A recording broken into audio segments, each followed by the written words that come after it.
Dan il-gvern diġà ħadem qatih għal ġid ta' Malta u minn nhar il-Ħadd din il-ħidma se tirdoppja.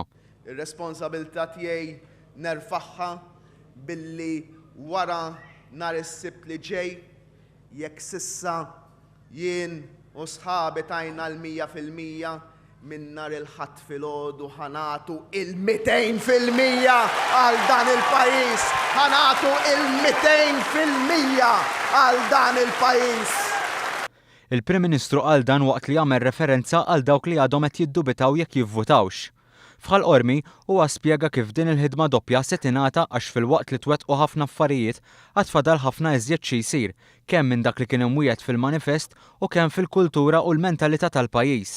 U l-għażla hija sempliċi. Hija għażla bejn gvern li jwettaq u oppożizzjoni li titkellem biss. Hija għażla fejn trid tiġġudika jekk wettaqniex dak li wedna jew inkella le. Hija għażla bejn it-triq il quddiem li qed juri dan il-gvern jew in-negattività tal-oppożizzjoni. Il-Prim Ministru Joseph Muscat qal li hija wkoll għażla bejnu u Simon Busuttil u se jkun qed jafda fil-poplu. U jien nafda fikom illi tagħmlu dik l-għażla, noqgħod għall-ġudizzju tagħkom illi tagħmlu dik l-għażla, nemmen fikom illi tagħmlu dik l-għażla. Muscat qal li għandu pjaċir li jinsab mobbi bir-responsabbilta tan-nies Maltin u Għawċin. Fakkar li meta tmexxi pajjiż ma tistax tastieni jew taħdem tard fil-leġislatura, iżda l-ħidma għandha tibda mill-ewwel. Inaqdu magħna ejja nerġgħu nuru l dan il-moviment huwa qawwi u b'saħħtu.